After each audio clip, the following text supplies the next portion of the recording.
سنة 1807 في واحد القرية صغيرة جهة ولاية وهران الجزائرية تولد واحد الابن لواحد العائلة معروفة من أشراف ديك القبيلة.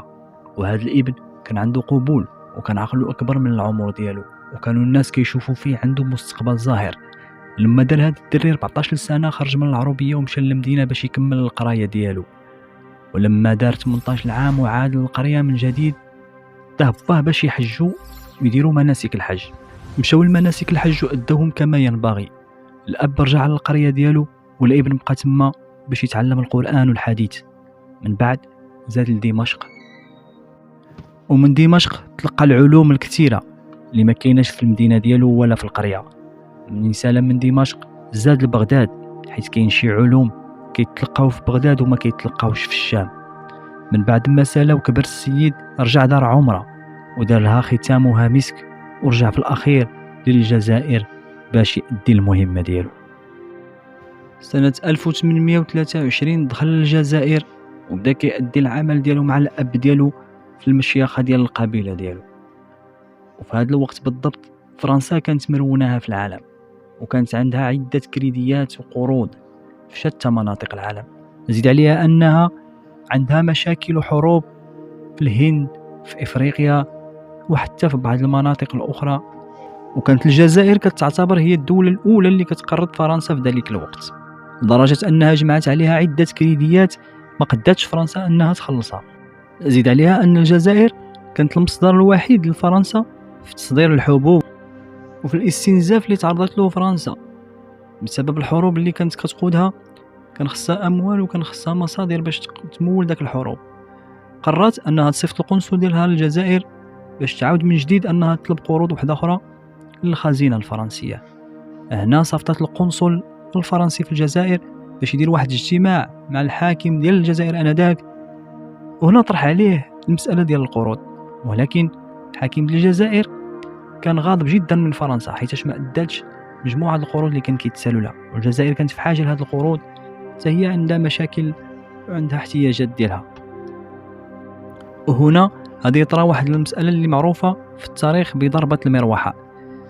يعني أن الحاكم ديال الجزائر كان جالس في المجلس كيتحاور مع القنصل الفرنسي، وكانت في يديه واحد المروحة كيشيش بها كيضرب بها الوجه ديالو باش أنه يحيد داك الصهد أو ديك الحرارة اللي كانت في داك المجلس.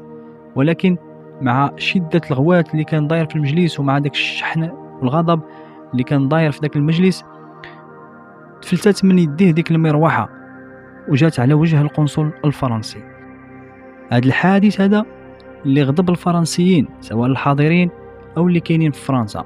وصل الخبر لباريس، ومن ثم باريس ما عجبهاش هذه الإهانة اللي تعرضت لها، وكانت كتسنى غير شي فرصة بسيطة باش أنها تنقلب على الجزائر وأنها دير معها واحد المشكل باش ما يبقاش عليها هذاك الديون. لأن فرنسا كانت قوية غير عسكريا، أما اقتصاديا وماليا الجزائر كانت أحسن منها في ذاك الوقت.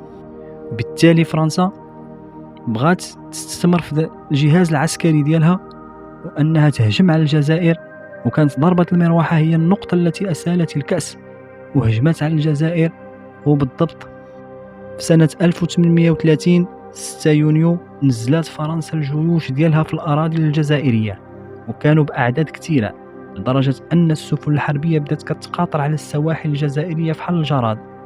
ما هي إلا شهور قليلة استطاعت فيها فرنسا تحكم السيطرة ديالها على كل المناطق الجزائرية باستثناء بعض المناطق اللي كانت كتنشط فيها المقاومة الجزائرية بقيادة الأمير عبد القادر في جهة الغرب، وبقيادة أيضا حاكم آخر من الأتراك في جهة الشرق.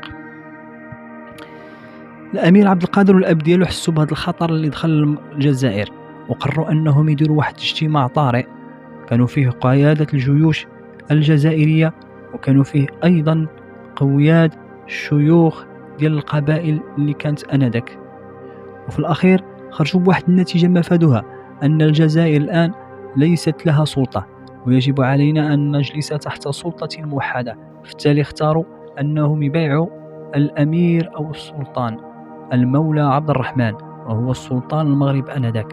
ورسلوا له رسالة كيبايعوه فيها وأنهم كيطلبوا أنهم يدخلوا في الحلف ديالو. مباشرة السلطان عبد الرحمن فاش تلقى هذه الرسالة في القصر ديالو بمدينة فاس، قرر أنه يلبي الرغبة ديال الجزائريين، وارسل الجيش ديالو إلى الحدود ودخلوا الجزائر باش يعاونوا الأمير عبد القادر والأب ديالو في حربهم ضد فرنسا. بقات هاد الأمور هكا، ولاحظوا الفرنسيين التغير ديال الجبهة اللي كاين فيها الأمير عبد القادر، وأنهم ما قدوش على الحملات اللي كان كيدير بالمساندة للجيش المغربي. هنا المخبرين الفرنسيين رسلوا رسائل لباريس كيخبروهم فيها بأن السلطان عبد الرحمن هو اللي كيعاون الجزائريين في هذه الحرب هذه، أنه يجب عليهم أنه يهددوه باش يبقى يجلس في دارو وما يدخلش الديار الجزائرية. هذا الشيء اللي كان أرسل القنصل الفرنسي المتواجد في المغرب رسالة إلى السلطان عبد الرحمن كيخبروا فيها بأنه يجب عليه ما يبقاش يصيفط الجيش المغربي للجزائر، وأنه يبعد على هذه الأمور اللي لا تعنيه في شيء، ولا أنه إلى ما بغاش فأن فرنسا غادي تاخذ واحد الإجراء ديال الحرب ضد المغرب. هنا السلطان عبد الرحمن بعد استشارة مع المستشارين ديالو حس بأن هناك واحد النوع ديال الخطر كيهدد المغرب إلى بقات هذه الحملات وهذه المساعدات باينة للعيان، وفي التالي منع ذاك دخول الجيش المغربي واستجب لمطالب الفرنسيين. ولكن بقات المساعدات السرية للجيش المقاومة الجزائري كتنفذ من الحدود المغربية سرا بدون دعاية. هنا الجزائريين فاش حسوا بأن عبد الرحمن السلطان المغربي ما بقاش داخل معاهم في هذا الحلف على العيان، ولاو داروا اجتماع واحد آخر وبايعوا الأمير عبد القادر باش يكون هو الأمير ديالهم في ديك اللحظة وفي ديك المحنة اللي كتعلق بمحاربة الفرنسيين. الأمير عبد القادر تقوى ولا تهرب الفرنسيين، والفرنسا ما عندها مجموعة من الجبهات، الجزائر كبيرة وعندها جبهة شرقية جبهة غربية وجبهة في الشمال وجبهة في الجنوب.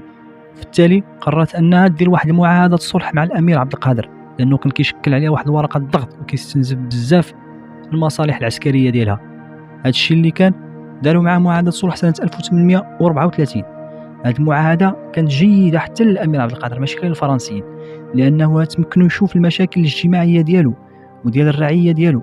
داكشي اللي كان بلا مدينة في المنطقة ديالو وخرج فلوس خاصة به من جوج أشكال، واحدة فضية وواحدة نحاسية، وصلح العتاد العسكري اللي كان قديم للجيش ديالو، وكذلك نظموا وداروا مجموعة من المناورات مع الجيش المغربي في المغرب، وزادوا تدربوا على هذه الحرب اللي كانوا غادي يدخلوا فيها مجددا، لأن الأمير عبد القادر كان كيعرف بأن الفرنسيين ما غاديش يخرجوا من الجزائر إلا ما خرجوش بالقوة، وكان كيستعد هذه الأيام ديال الهدنة اللي كان مضاها معهم. المخبرين الفرنسيين من جديد كانوا مشاو وعطاو واحد الاستشارة للقادة الفرنسيين، ومفادوها بأن الأمير عبد القادر في هذه الهدنة هذه اللي هدنة الصلح اللي دار مع الفرنسيين فأنه مازال إلا تقوى وبنى العتاد والجيش ديالو، وأنه غادي يشكل واحد الخطر كبير على الفرنسيين إلا ما حاربوش من دابا، لأن كل ما زادت الهدنة كل ما زاد في القوة ديالو. هنا الفرنسيين غادي ينقضوا المعاهدة ديال الصلح اللي مضاوها مع الأمير عبد القادر، وغادي يهجموا عليه ويبدا الحرب بيناتهم من جديد. وهنا الأمير عبد القادر غادي يهزم الفرنسيين في جوج ديال المعارك كانت مشهورة في ذاك الوقت، وكان هزم جوج ديال القادة الفرنسيين، كل ما هزم شي قائد منهم إلا وحملت السلطات الفرنسية على تغيير ديالو وكتجيب قائد واحد آخر، وكان حمقهم بزاف في هذه الأيام هذه اللي كانت عصيبة على الفرنسيين. أما في الجهة الشرقية ديال الجزائر كان واحد الحاكم اللي انهزم أمام الفرنسيين، وهذا الانهزام كان نتيجة أنه ما بغاش يدير حلف مع الأمير عبد القادر، لأن عيا فيه الأمير عبد القادر أنه يدير واحد الاتحاد بيناتهم باش تكون واحد الهجمات منظمة، إلا أن هذا الحاكم اللي في الشرق ديال الجزائر ما بغاش ينصاع للأمير عبد القادر، وبقى هكاك حتى انهزم وتفرتكات القوة ديالو. أما المعركة اللي انتصر فيها الأمير عبد القادر اللي كانت عندها واحد الواقعة كبيرة في نفوس المغاربة والجزائريين بصفة عامة هي واد مغنية. معركة واد مغنية مباشرة بعد الانتصار العلماء ديال مدينة فاس صدروا فتوى كيسمحوا بها شرعا للأمير عبد القادر باش أنه يأخذ الضرائب من الرعية باش يلقى مصاريف الحملات العسكرية ديالو ضد العدو. ورغم هذا الشيء اللي وقع إلا أن المغرب ما سمحش في الجزائر، لأنه سنة 1844 طلب السلطان من الجيش المغربي أنه يدخل الأراضي الجزائرية من جديد باش يساند المقاومة الجزائرية. وهنا فرنسا ما اكتفتش برسالة في حل المرة الأولى، ولكن هذه المرة أرسلت 28 سفينة حربية لميناء طنجة والصويرة وقالت للسلطان عبد الرحمن أنه إلا ما سحبش الجيش المغربي من الجزائر ويتخلى على مساندة الأمير عبد القادر هذه المرة، السفن غادي تضرب الصويرة وطنجة بالقذائف ديال البارود. السلطان عبد الرحمن ما استجبش للتهديدات الفرنسية، وبالتالي بداو القذائف ديال السفن الحربية كتساقط على مينائي طنجة والصويرة.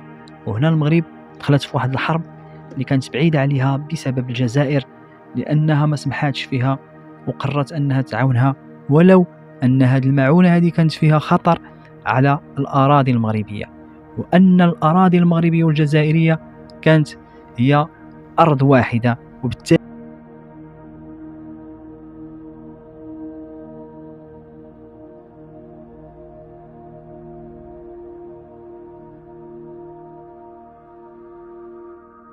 بعد هذا القصف هذا ديال هاد المينائين، السلطات الفرنسية ما اكتفاتش بهذا الشيء، ولكن رسلت الجيش ديالها من جهة الجزائر ودخل الأراضي المغربية وهجم على الجيش المغربي اللي كان تمايا مقاوم. ولكن كان واحد الفرق كبير ما بين الجيش المغربي والجيش الفرنسي اللي شافوه المغاربة آنذاك، صدمهم بزاف، سواء من حيث العتاد العسكري اللي كان عند الفرنسيين، وكذلك من حيث التنظيم العسكري اللي كان مبهر المغاربة آنذاك، وخلاهم انهم يرجعوا للوراء ويمضيوا واحد المعاهدة ما بين الفرنسيين والمغاربة. وهذه المعركة اللي انهزم فيها المغرب تسمت تاريخيا بمعركة إسلي.